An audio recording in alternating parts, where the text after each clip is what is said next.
You can all see my screen PowerPoint. Are you all able to see it? Yes, sir.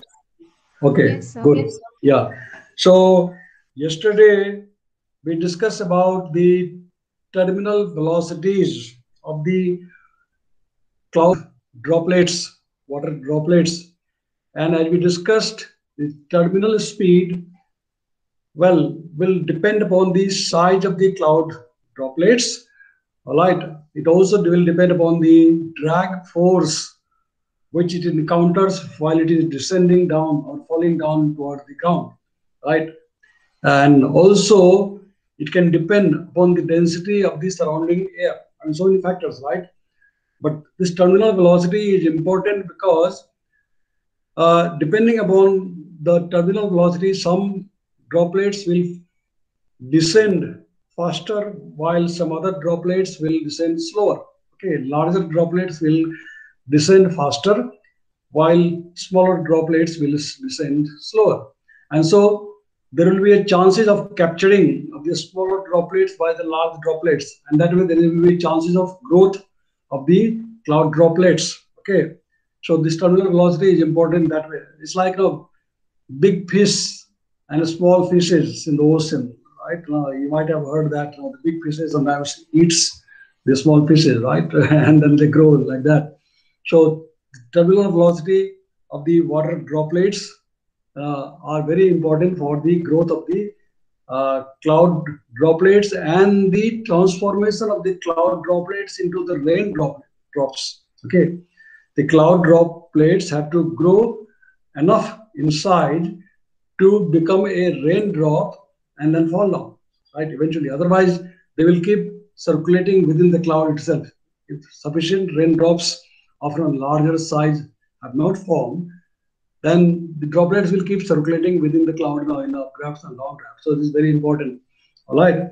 We also discussed about the growth of the droplets by collection. Okay, how when the larger droplet is falling down, then along with its dimension, the streamlines which are created around the larger droplet, the smaller droplets will just get swept away, and again some of them can get deflected. They may not merge with the larger droplets. Some of them can deflect away, and that depends upon the distance between the large drop and the small drops, right? And in that context, we discuss about the collection efficiency. Okay, the collection efficiency. We also discuss about the collision efficiency. Okay, collision efficiency and collisions efficiency. Right? How the large drop will coalesce with the smaller droplets. Okay, the efficiency of that, and the collision efficiency, that depends on the radius of the two droplets and also the distance between the droplets. Okay, the collision efficiency, right? And finally, we also there is also so-called the collision coalescence combined efficiency. Okay, so these things we had discussed in yesterday's class. All right. Um, so, okay, collection efficiency we have discussed in yesterday's class. All these things we have discussed. Okay. Um, then in today's class, we are going to further discuss about the growth of the cloud water droplets uh, through different processes in the atmosphere, like turbulent processes are uh, occurring in the atmosphere. Within the cloud also there are turbulence occurring, right? So how the turbulence is going to impact the growth of the cloud droplets, how the charges, the electrical fields of the cloud droplets can impact, okay, how the relative temperature between the cloud droplets can affect the growth. All those things we are going to discuss in brief today, okay. So bridging the gap between droplet growth by condensation and collision coalescence. I mean, the point we have discussed so far is that uh, by condensation alone, the the formation of raindrops cannot be explained, okay, by condensation alone. So there has to be some additional mechanism like growth of the droplet because of the uh, accretion process. Accretion again means that means the collision between bigger drop and smaller drop. Okay, and also the coalescence, that means merging of the larger drop with the smaller drops. Okay, droplets. And so unless these things are present, the rainfall which we see in reality will not occur. Okay, the raindrops will not form. And also the intensity of the rain, like this much millimeter per hour of rainfall that we say, how much rainfall that we always measure in terms of the millimeter, and also its intensity in terms of per hour. We say 10 millimeter per hour rainfall, or sometimes you might have heard that in one day, places like Cherrapunji, Mosim they received record highest rainfall in the world, right? How much? Do you know what is the highest recorded rainfall in the world at Cherrapunji or Mosim do you know? Have you heard about that? Any one of you? Hmm? Everybody is silent. Bijit? Bijit? No, sir. Bijit? Can you hear me? Are you there, Bijit? Bijit is silent. Where is Bijit? He has left the class or what? So who can say? Who can say? Bisal, do you know what is the highest rainfall in one day?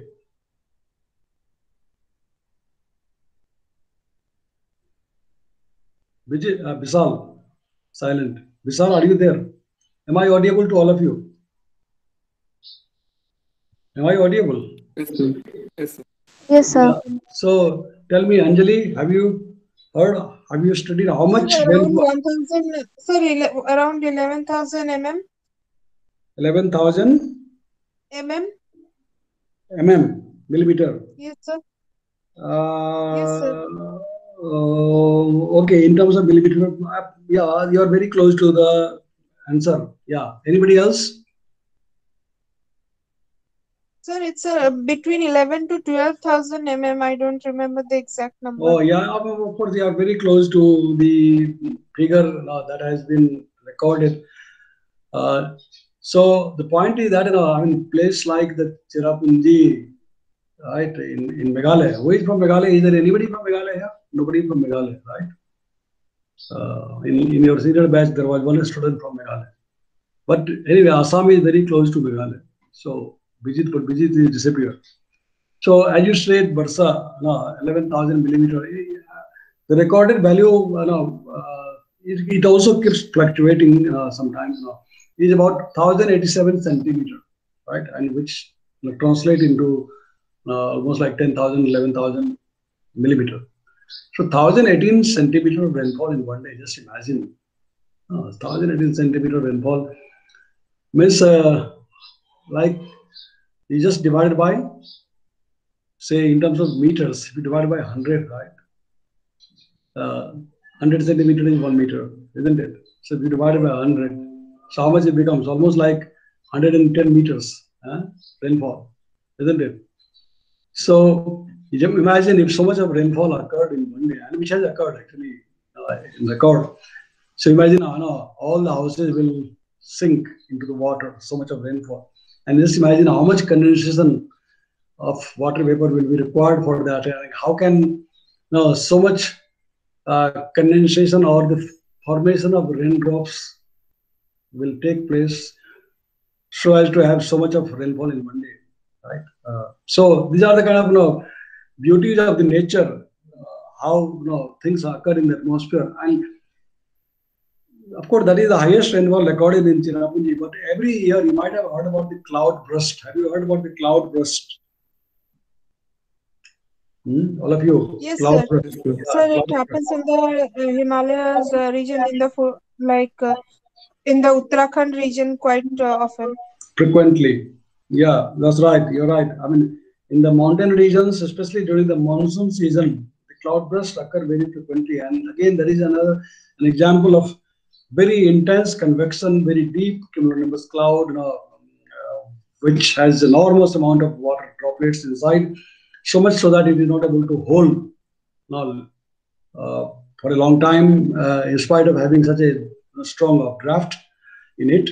And suddenly there is a downpour of a torrential amount of rainfall, okay, in a very short interval of time. Generally, when we say cloud burst, that means we expect that in a very small area, like 20 to 25 square kilometer, 25 square kilometer area, that means about 5 kilometer by 5 kilometer area, the rainfall is about 10 centimeter per hour. In 1 hour, 10 centimeter rainfall, right? And so much of rainfall, if it occurs suddenly, then there is a flash flood, right? And call it cloud burst. Mostly occurs in the mountains during the monsoon season, right? When the westerly current associated with the western disturbances and the monsoon current, right, coming from the east, the two collide with each other or the mountains and further lifted upwards. Okay, that's what is the physical mechanism for the formation of the cloud burst. But this kind of cloud burst can also occur over the land, like Mumbai rainfall. If you have heard about the Mumbai heavy rainfall in 2005, have you heard about that? Mumbai in 2005, July, I think July 25th or 26th, Yes, sir. 2005 in Mumbai. Have you heard about the rainfall? Uh, Mumbai, yes or no? Nobody says. Yes, sir. Also in Chennai also. Chennai also, yeah, Chennai also happened in November, I think, 2014 or 15, something like that, I suppose. So, but I think Mumbai rainfall was larger in intensity. I mean, in just I think 1 day, 993. I think 993. I'm not sure whether it's centimeter or millimeter. Or a centimeter of rainfall occurred in 1 day. And interestingly, I mean, Mumbai, like, there are many observatories, weather observatories, in almost all the city. Like Calcutta has many observatories inside the city. New Delhi has many observatories inside the city, right?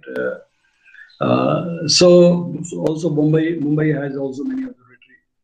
So the Santa Cruz, airport in Mumbai, Santa Cruz Airport in Mumbai has an observatory. Almost all the airports have the observatory, as you may be knowing. There is a meteorological office at the airports, all the airports, right? So Santa Cruz Airport reported, I think, 993 centimeter of rainfall in 24 hours. I mean, so much of rainfall that the ordinary rain gauge, rain gauge, which is a manual rain gauge, has to be quickly emptied because the rain gauge, the cylinder capacity used to be full, right? So quickly. So it had to be emptied very frequently, the manual rain gauge. Of course, there are automatic rain gauge also, which are simultaneously measuring the rainfall. But the interesting point was that at Santa Cruz, so much of rainfall occurred in 1 day, but just 30 kilometers away from Santa Cruz, there is another observatory called Kolaba. You might have heard about the Kolaba. Nobody is here from Mumbai area, right? Maharashtra. There is another observatory in Kolaba, and Kolaba received hardly 10 centimeter or 12 centimeter rainfall. See the difference, 993 centimeter versus 10 or 12 centimeter within a distance of 30 kilometer apart, right? So much of rainfall. So it was also a example of a cloud burst which occurred over the land area because of a mesoscale vortex which formed on that day in Mumbai, and it led to the disruption of the entire life in that area. The powers were disrupted. Okay, the roads were full of water, and so many problems. The trees were blocked by, the roads were blocked by the fallen trees and so many things. Right. So I mean, just imagine if so much of rainfall can occur in 1 day or in 1 hour. Just imagine how much water droplets would be required for the formation of that, and what would be the size of those water droplets, right? There has to be very rapid conversion of water droplets into raindrops, right? So that is very interesting, isn't it? So what we are talking about is uh, okay. So the bridging the gap between droplet growth by condensation and coalescence, all right? So provided a few drops are large enough to be reasonably efficient collectors, okay, that is with radius 20 micron meter or so, and a cloud is deep enough and contains sufficient liquid water, the equations derived earlier for growth by continuous collection indicate that raindrops should grow within reasonable time period, about let's say 1 hour. Okay, typically the lifetime of a cumulus cloud, a convective cumulus cloud, is supposed to be 1 hour. Okay, time scale, right? In meteorology or in atmospheric science, we always talk about the scales of the phenomena. Like every phenomena that occur has a scale, whether it is a horizontal spatial scale or temporal scale in terms of time. Okay, so the typical lifetime or typical time scale of a cumulus cloud is about 1 hour. Okay, so in 1 hour times, so much of rainfall to occur. Okay, we have to have sufficient droplets which are collectors and have at least the radius of 10-20 micron. Okay, and that the deep clouds with a strong updrafts to produce rain quicker than shallower clouds with weak drafts. Okay, we have seen earlier that growth by condensation slows appreciably as a droplet approaches 10 micron in radius. You have seen this earlier. We have discussed this about that. After the droplet has reached 10 micron radius, then its growth by condensation decreases. Okay. For example, now in this diagram, if you recall, we had discussed this diagram earlier. Okay.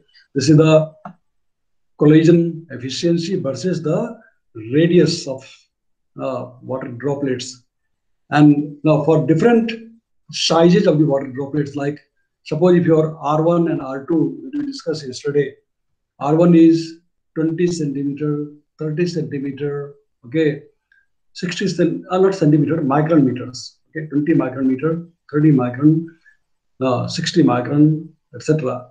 For different values of the R1 now versus different values of the R2, okay, how the collision efficiency increases and then again reaches a peak value and then falls down. Okay, so this we had discussed yesterday. All right. So also the growth by condensation alone in a homogeneous cloud and a uniform updrafts to produce a monodispersed droplet size distribution shown in the earlier figure. Okay, in which the fall speeds of the droplets would be very similar and therefore collisions are unlikely, right? But we are saying that now for the collisions to occur, if they are similar in size, in the radius, then it will probably get deflected rather than colliding and then merging or coalescing with each other. It will get deflected. So we have seen in yesterday that suppose if we have this is the graph of the radius versus the droplet concentration. Okay, and this is the observed value of the droplets by laboratory experiments, the red curve, and the blue curve is the computed value from the theoretical calculation, the computed value of droplet growth. So what he's trying to say is that if the droplet sizes are similar to each other, okay, then the growth by collision and coalescence will decrease, okay, will decrease. And therefore, the growth of the raindrop will not be there or it will be slowed down, okay, it will slow down.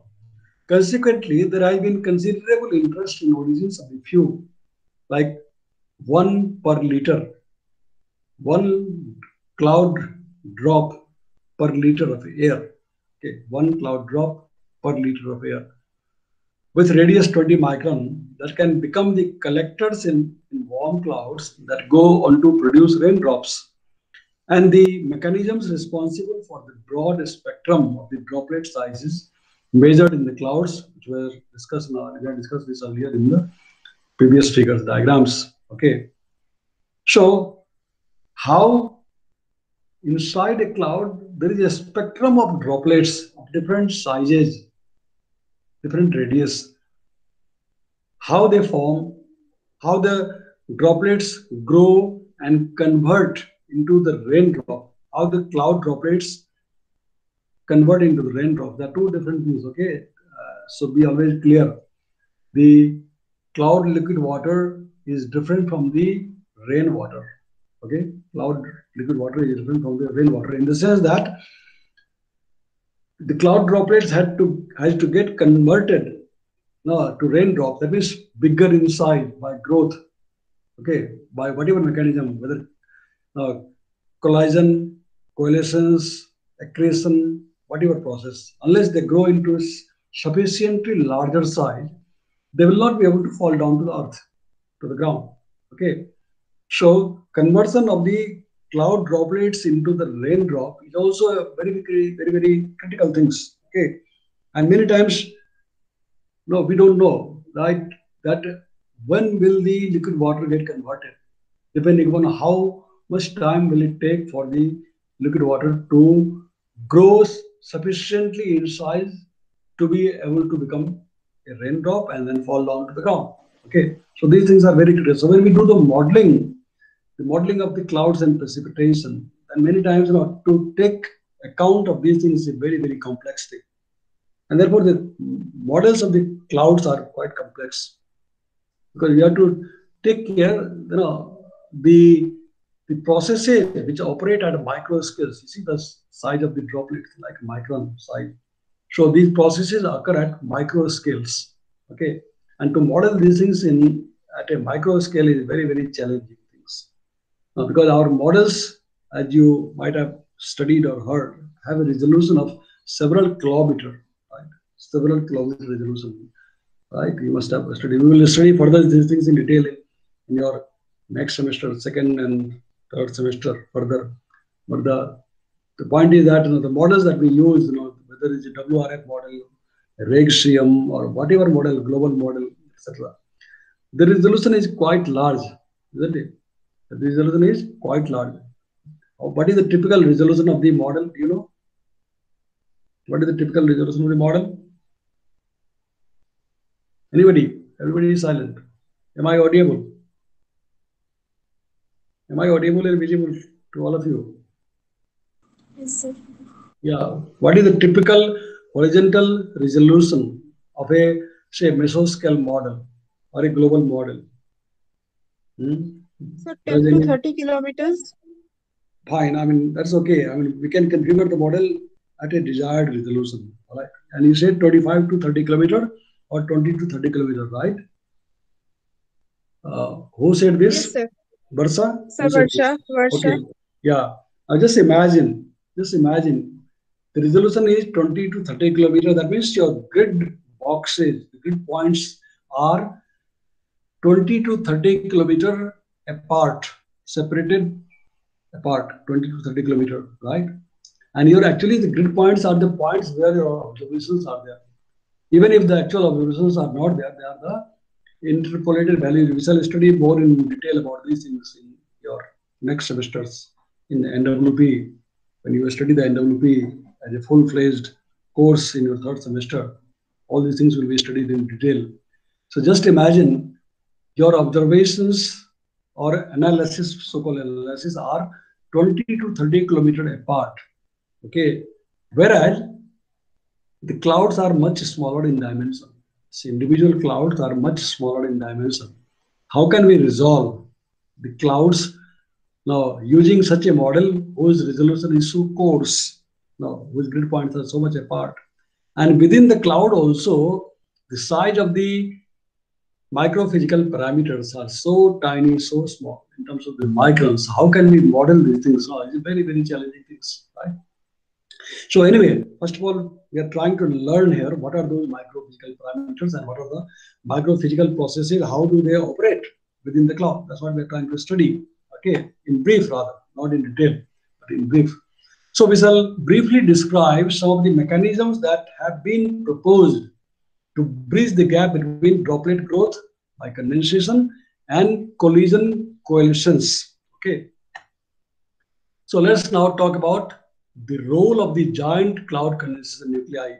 See, if you remember in one of the classes, we talked about three types of cloud condensation nuclei. Okay, the Atkin nuclei, if you have remembered, the giant nuclei, no, Atkin nuclei, the large nuclei, and the giant nuclei. Okay, they are classified into three types based upon their radius of the nuclei. Okay, so the nuclei whose radius is greater than 3 micron, they are called the giant nuclei. Okay, so what is the role of the giant nuclei, cloud condensation nuclei, in the rapid transformation or rapid growth of the cloud body droplets, right? So aerosols containing giant cloud condensation nuclei, acronym by GCCN, which are wettable particles with a radius greater than 3 micron, may act as a embrace for the formation of the collector drops. Okay, if there are no giant nuclei present in the atmosphere, then very difficult for the rain to fall. Even if the clouds are there, they will not rain. Okay, for example, the addition of 1 per liter of GCCN, 1 aerosol per liter of air, cloud air. Okay, about 1 particle in 10 power 6 can account for the formation of precipitation-sized particles even in continental clouds. Okay, continental clouds. So there are different in nature, in character between the continental clouds and the marine clouds, the clouds which occur over the ocean and clouds which occur over the continent or the land. Right? The GCCN concentrations of 10 power minus 1 to 10 per liter can transform a non-precipitating stratocumulus cloud with CCN concentration of 50 to 250 per cubic centimeter into a precipitating cloud. See, a very interesting statement, right? You see many stratocumulus cloud floating in the sky, right? But they are not raining. Okay, they are not raining because the droplets are so tiny inside the clouds that they cannot rain, right? So the addition of such cloud condensation nuclei, okay, say about 50 to 250 per cubic centimeter, can transform the cloud droplets into precipitating cloud. Those stratocumulus cloud which are just floating in the sky, they can be transformed to precipitating cloud by addition of the GCCN of about 10 per liter or CCN about 50 to 250 cubic centimeter per cubic centimeter. For lower CCN concentration in marine stratocumulus, drizzle can form anyway, and the addition of GCCN, that is from sea salt, should have little impact. Okay. For polluted convective clouds, models calculations show that with CCN concentrations of 1700 per cubic centimeter and GCCN of 20 per liter, precipitation can be produced more readily than for a cleaner cloud with 1000 per cubic centimeter of CCN and no GCCN. You see, the presence of the cloud condensation nuclei is very, very important for the precipitation to occur. Otherwise, the clouds will just float away above you in the sky and it will not rain. Actually, this is one of the principles which is used for trapping the rain or forcing the clouds to rain. Now, we call it artificial rainmaking or weather modification. You might have heard about that now. Some of the states in India which are drought prone, they use this technique, but there's again so many complications in that. All right? There's so many complications in that. Am I audible to all of you? Am I audible and visible to all of you? Yes or no? Yes, sir. Yes, sir. Yeah, right. So, in weather modification, the point is that suppose Tamil Nadu does not get sufficient rain, right? And it forcefully traps a cloud which is supposed to go towards Karnataka, and then Tamil Nadu gets all the rain. It will extract all the rain from the clouds which would have otherwise rained over Karnataka. Then what will happen? The Karnataka government will be angry. isn't it? That why you have taken my cloud, isn't it? And so there is a political problem also that some states will forcefully trap the clouds and make it rain over its area or its land, but then the other states will suffer, right? Which would have otherwise rained over there. So it becomes like a political problem. But it still, in spite of that, the cloud seeding is done in many states, like Maharashtra does the cloud seeding, Tamil Nadu does the cloud seeding frequently, especially those drought-prone areas, right? And these are the principles which are used for seeding clouds, depending upon what is the droplet size distribution, what is the liquid water content, and how much of additional CCN or GCCN is required to be sprayed over them, right? All these things are taken care of when we do the cloud seeding or weather modification. All right. Now the next is the effects of turbulence on the collision and coalescence of droplets. As I mentioned earlier, turbulence is also very important, plays a very important role in enhancing the rainfall. Okay, in helping the cloud droplets to grow in size quickly to be able to get converted into raindrops, right? So the turbulence can influence the growth of droplets by producing fluctuating supersaturations that enhance condensational growth and by enhancing collision efficiencies and collection. Okay, collision efficiencies and collection. All right. Simple models of homogeneous mixing in the presence of turbulence and associated fluctuations in supersaturation predict only slight broadening of the droplet size distribution. Suppose if there was no turbulence, okay, and there was only homogeneous mixing, then it will only slightly broaden the droplet size distribution. Okay. However, if mixing occurs in homogeneously, there is finite blobs of unsaturated air mix with nearly saturated blobs, resulting in complete evaporation of some of the droplets of all sizes. The overall concentration of droplets is reduced, and the largest drops grow much faster than for homogeneous mixing due to enhanced local supersaturation. Right? It's very important that you have to have larger liquid water droplets within the cloud. Okay, otherwise it will get evaporated. Another view of the role of the turbulence in droplet broadening is associated with the updrafts and the downdrafts in the cloud. Downdrafts are formed when saturated air near the cloud top mixes with dry environmental air. The formation of downdraft is also another very important process. Okay, and I think I had mentioned this in one of your previous classes, how the downdrafts form, and they're very important also. Okay, so anyway, we shall not discuss or go into detail again about that. The evaporation of drops produces cooling and downdrafts. Okay, because of the cooling, its density becomes heavier, larger, right? And the water or the air containing the water droplets start descending down. Okay, and then come out of the base of the cloud as downdrafts, which we had discussed earlier. Okay, so the operation of the drops produces cooling and downdrafts. In downdrafts, the air is heated by adiabatic compression because as it descends down, okay, when it is ascending, it is expanding because the pressure is decreasing upwards, right? And as it expands, it will cool down, right? Whereas the reverse process occurs when it is descending downwards. When the downdraft is taking place, then because it is descending downwards, so air gets compressed, adiabatically compressed. And so when there is a compression, there is a heating. Okay.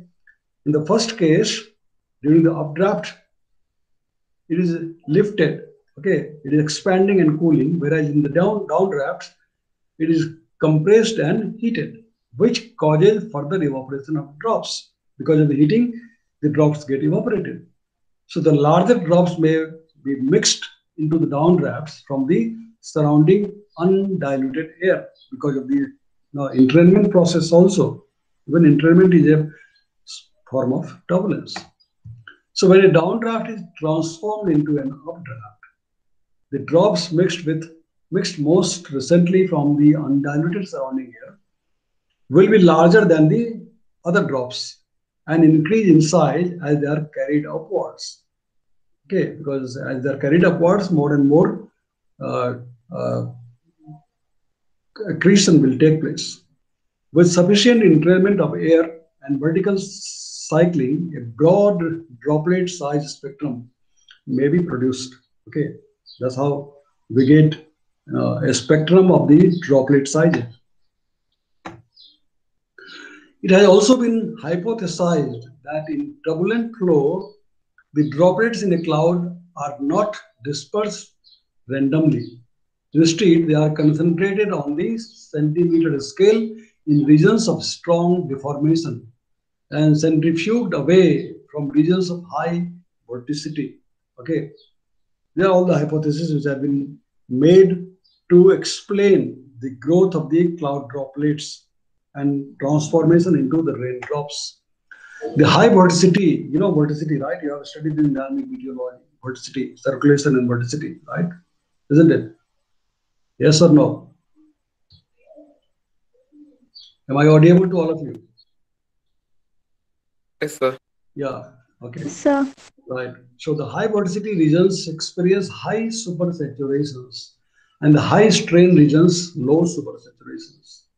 So the droplet in regions of low number concentration will experience more rapid condensational growth, whereas those in regions of high number concentration will experience slower condensational growth. This will lead to broadening of the droplet size spectrum. Okay.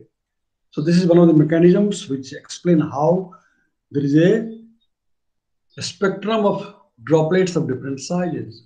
Okay. In turbulent air, droplets will be accelerated and thereby able to cross streamlines more readily than a laminar flow, which will enhance collision efficiency.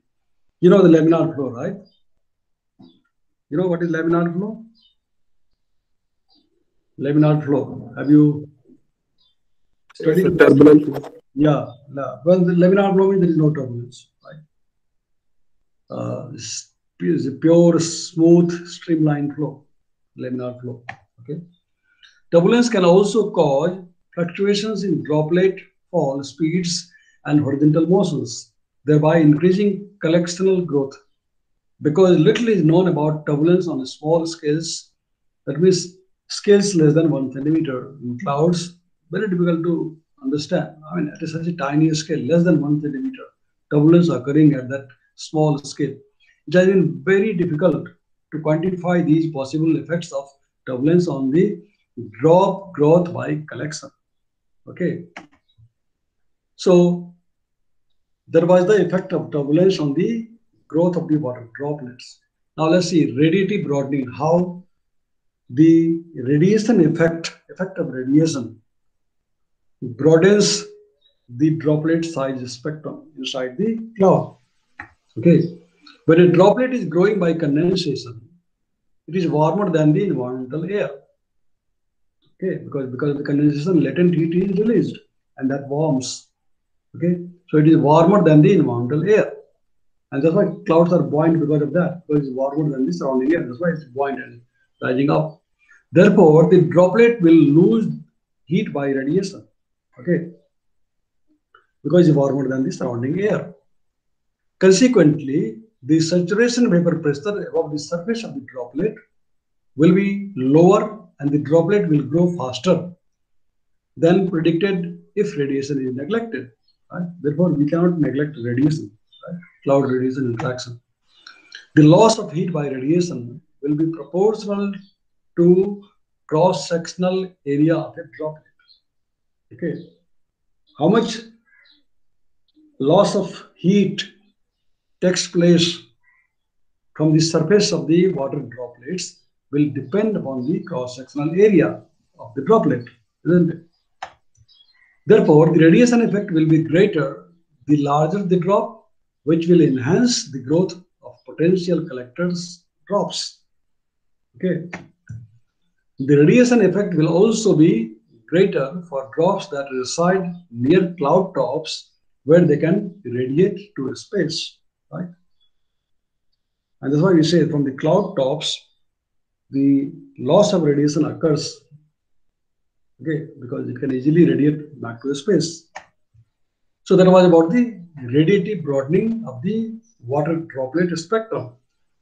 Then there is a stochastic collection, the stochastic processes. Now, some of you might have studied stochastic processes in the statistics. Okay, stochastic collection. In the continuous collection model, we assume that the collector drop collides in a continuous and uniform fashion with smaller cloud droplets that are distributed uniformly in space. Okay. Consequently, the continuous collection model predicts that collected drops of the same size grow at the same rate if they fall through the same cloud of droplets. The stochastic or statistical collection model allows for the fact that collisions are individual events distributed statistically in time and space. Okay. So in this process, we apply the stochastic theory of statistics to explain that how there is a broadening of the spectrum of the water droplets inside the cloud, leading to the growth of the raindrops or transformation of the cloud droplets into the raindrops. Okay, stochastic collection, right? Also, it is a measure of the uncertainty. When we say stochastic model, that what is a stochastic model?